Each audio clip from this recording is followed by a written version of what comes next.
this first of our networking events, where we're going to have someone speaking like you are.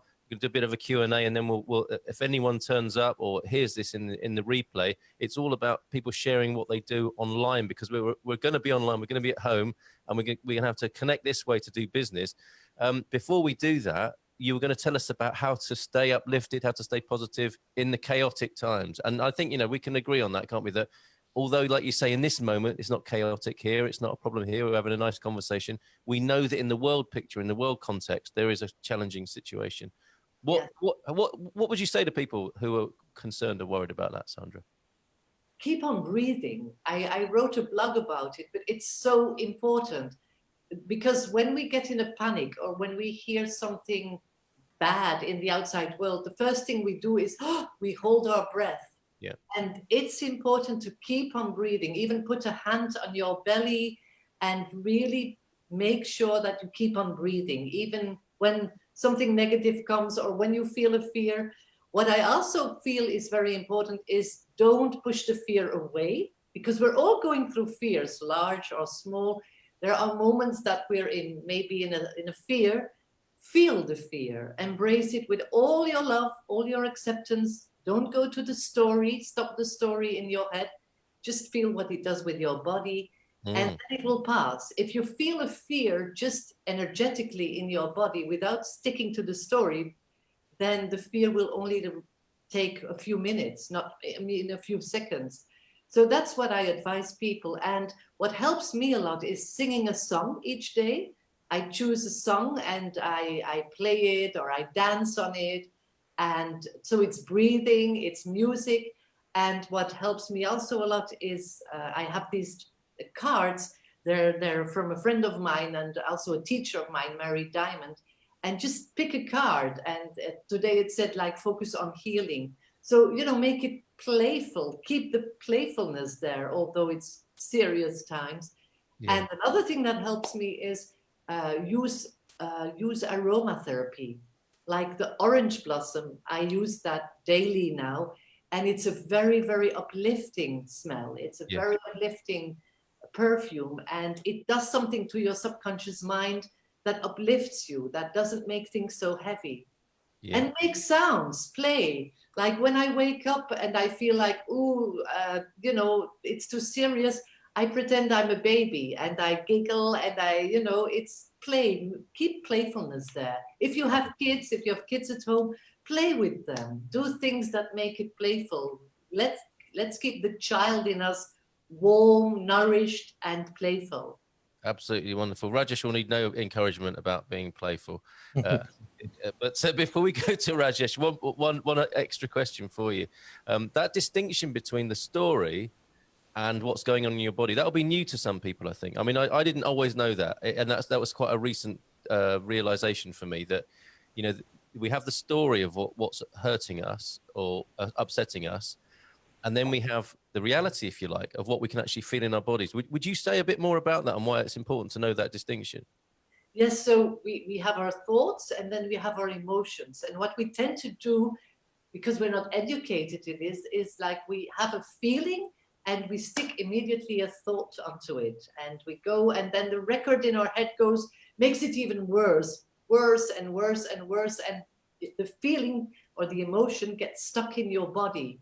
So a lot of people are scared of feeling. That's the hard part that I believe in these new times we have to learn to start just feeling, because it's all energy, and emotion is energy in motion. So if you stop the story in your head, and you can do that by just observing your thoughts, but not stepping into them, just saying, okay, the thoughts are here again. And you just start feeling what's happening in your body, and you breathe deeply. The breathing here again is very important. And you accept what is. It's important not to push it away. It's like feelings are like little children. They just want to be heard and they just want to be hugged. So if you allow that feeling, if it's fear or it's sadness or it can be anger, and like a little child, you accept it and you hug it and you give it love, I promise you the feeling will only stay there for a few seconds and it will go. It's like, I described it in my blog this week, and it's like we are the sky. The sky is open, and we have storms now coming through with the corona. It's the storm after a storm. But stay open, you know, stay and feel the storm passing through, but stay the sky and don't become the storm. Beautiful. And another thing you can do, which is I like very much, I give that also to clients of mine who I teach people how to speak with ease. And sometimes they say, oh, I can't. They're too scared or they're too nervous. What you can do is this little voice that is what I call the drama queen, and we all have a drama queen and a drama king inside of us. Make it bigger, like oh, this is horrible, and make it even bigger. Oh, I'm gonna die, and this is gonna happen. Make it so big, this voice, that, and keep on doing that. Really make it big and big, like a character. How do you say? Like a cartoon. Yeah, a caricature. Yeah. And then the energy also will disappear gradually. Yeah. And you will start coming to the center of you, who you are, which is peace and silence. Oh, yes. Yes, indeed. That makes so much sense. Sandra, how do people get in touch with you if they want to work with you or learn more about your work? Well, they can go to my website, sandradeakin.com, or on Facebook, or I'm on Instagram, Bright Spots by Sandra. They can find me. I'm on social media. I'm on LinkedIn. Fantastic. Fantastic. Thanks for being here. You can stick around and we'll see who's got any questions. Thank you so much, Carl. I love your show. Thank you. Very much. I'm sure Mr. Kalra has one or two observations. He's been very patient and quiet there. Yeah, which is very unlike me. It is. It is. Hello. Hello. Hi, Sandra. Hi. Nice to hear about you. I think my assessment about you, what I told Carl, is perfectly correct. I told him she looks like a hippie woman from 70s. Really? Well, Yeah, maybe because that was a time when men and women were literally in tune with their own self and in the environment in the same wavelength. Yes. And that was a time when people, what they think, what they said, what they meant, and what they did was in sync. And now we are in chaos and emotional chaos and everything, health problem and everything is happening. People are depressed. The reason because what they think, what they want to say, what their intention is, and what they do is 5 different things. We're scattered in all the, that's so true.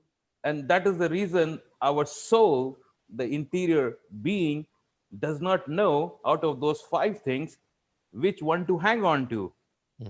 That's beautifully said and so true.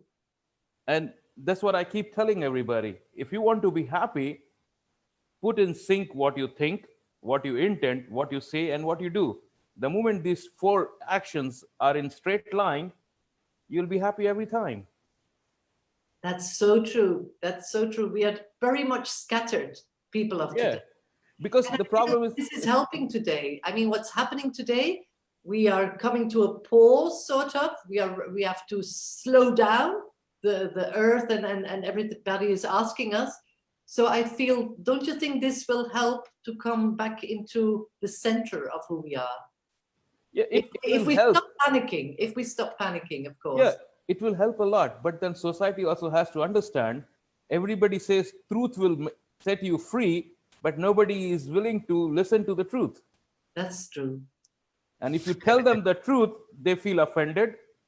They think you are abusing. They feel you are being a bully. And all these negative thoughts have been brainwashed and ingrained into a present population between 8 to 30, that they have no appetite for negative reviews or negative criticism, even constructive criticism. And that's the reason when all these mentors and gurus and all over the world are bombasting them on social media, go for positive, discard negative. But they forget, for a spark to happen, you need a positive and a negative to come together for a spark to happen. I fully agree. Yes. Everybody is so loaded by positive energy, and they're walking like zombies and shit, I got so much energy, positive, nothing is happening. Yes, nothing is happening, because until unless you connect it with your negativity, the spark will not happen. It's so true. That's also what I teach people, to embrace this negative, because we are both, and to bring it in balance. And like you say, you only have electricity when the negative and the positive come together.